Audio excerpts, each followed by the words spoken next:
And అందరికీ బెండకాయ fry ఎప్పుడు చేసినా జిగురు లేకుండా చాలా టేస్టీగా రావాలంటే ఈ మెథడ్లో అయితే ఒకసారి ట్రై చేసి చూడండి. టేస్ట్ అయితే చాలా బాగుంటుంది. చిన్నపిల్లలు కూడా ఇష్టంగా తింటారండి, అంత బాగుంటుందన్నమాట.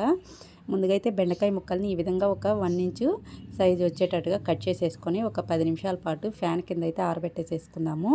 మనకి తడేం లేకుండా చెమ్మంతా కూడా ఆరిపోతుంది కదా, అప్పుడు మనకి పర్ఫెక్ట్గా బెండకాయ ఫ్రై అనేది చెమ్మ లేకుండా అసలు జిగురు అనే మాట రాదనమాట. అందుకోసం అన్నట్టు ఫ్యాన్ కింద ఒక 10 నిమిషాల పాటు ఆరబెట్టేసేసుకుంటే సరిపోతుంది. ఇప్పుడు కడాయి పెట్టేసుకొని ఒక 2 స్పూన్ల వరకు అయితే ఆయిల్ వేసేసుకుందామండి. ఆయిల్ కూడా చాలా తక్కువ పడుతుంది మనకి. పావు గంట లోపే బెండకాయ ఫ్రై అనేది కూడా రెడీ అయిపోతుంది. ఇప్పుడు పోపు దినుసులన్నీ కూడా 1 బై 1 వేసేసుకుందాము. ఒక పావు స్పూన్ ఆవాలు, పావు స్పూను జీలకర్ర, పావు స్పూను పచ్చెనగపప్పు, పావు స్పూను మినపప్పు కూడా వేసేసుకుందాము. ఇవన్నీ చిటపటలాడిన తర్వాత ఒక రెమ్మ కరివేపాకు కూడా వేసేసుకుందామండి.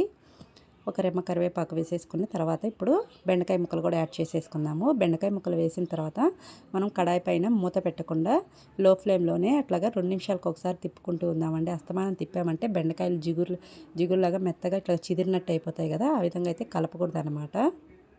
ఈ విధంగా బెండకాయ ముక్కలన్నిటిని కూడా ఒకసారి మిక్స్ చేసేసుకొని ఒక 5 నిమిషాల తర్వాత సాల్ట్ అయితే యాడ్ చేసుకుందాము. ఈ విధంగా లో ఫ్లేమ్లో పెట్టేసేసుకొని మూత పెట్టకుండా ఫ్రై చేసుకుందామండి. చాలా అంటే చాలా టేస్టీగా ఉంటుందండి బెండకాయ ఫ్రై. పిల్లలు కూడా ఇష్టంగా తింటారు. మనము కట్ చేసుకునేటప్పుడు ఈ సైజులో కట్ చేసామంటే మనకి చాలా ఈజీ అనిపిస్తుంది అనమాట. బెండకాయలు అసలు జిగురు అనేది రాదు, మనకి చిదరవండి అసలు బెండకాయ ముక్కలు అనేవి. చూసారు కదా, ఈ విధంగా మొత్తం అంతా ఫ్రై చేసేసుకుందాము. ఒక 5 నిమిషాల తర్వాత ఫ్రై చేసుకున్న తర్వాత అయితే ఇప్పుడు సాల్ట్ అయితే వేసేసుకుందామండి. మనకి ఒక 10 to 20% బెండకాయలు అయితే ఫ్రై అయిపోయాయి కదా, ఇప్పుడు మన టేస్ట్కి తగ్గట్టు సాల్ట్ అయితే వేసేసుకుందాము. సాల్ట్ వేసేసుకొని మొత్తం అంతా ఒకసారి అయితే మిక్స్ చేసేసుకుందాము. చూసారు కదా, బెండకాయ ముక్కలు ఆల్మోస్ట్ ఫ్రై అయిపోయాయండి. ఇవన్నీ కూడాను ఒక సైడ్కి అయితే ఈ విధంగా అనేసేసి మిడిల్లో అయితే ఒక గుప్పిడి పల్లీలు అయితే వేసేసుకుందామండి. పల్లీలు వేయడం వల్ల సూపర్ అంటే సూపర్ టేస్టీగా ఉంటుంది. మనకి క్యాటరింగ్ స్టైల్లో బెండకాయ ఫ్రై టేస్ట్ వస్తుంది. పిల్లలు కూడా అట్రాక్టివ్గా తినేస్తారండి, పల్లీలు అవన్నీ వేస్తాం కాబట్టి.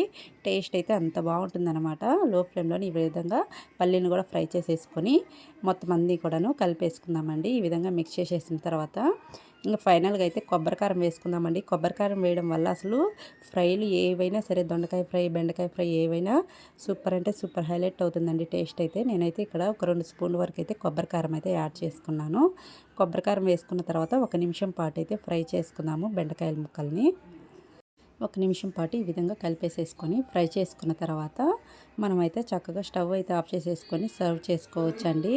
టేస్టీ బెండకాయ ఫ్రై అనేది రెడీ అయిపోయింది. చూసారు కదా, ముక్క ఎక్కడే కానీ అస్సలు చిదరకుండా జిగురు అనే మాట ఒకదానికొకటి అంటుకోలేదు. ఎంత పర్ఫెక్ట్గా వచ్చిందో గమనించారు కదా మీరే. అసలు బెండకాయ ఫ్రై ఎప్పుడు చేసినా ఈ మెథడ్లో చేశారంటే సింపుల్గా ఈజీగా చేసేసుకోవచ్చండి. టేస్ట్ కూడా అంతే బాగుంటుందన్నమాట. మనం పప్పు చేసుకున్న, రసం చేసుకున్న, సైడ్ మంచింకి పెట్టేసుకున్నామంటే సూపర్గా ఉంటుందన్నమాట. ఒకసారి డెఫినెట్గా ట్రై చేసి చూడండి. మన రెసిపీ నచ్చితే లైక్ చేసి, షేర్ చేసి, సబ్స్క్రైబ్ చేసుకోండి.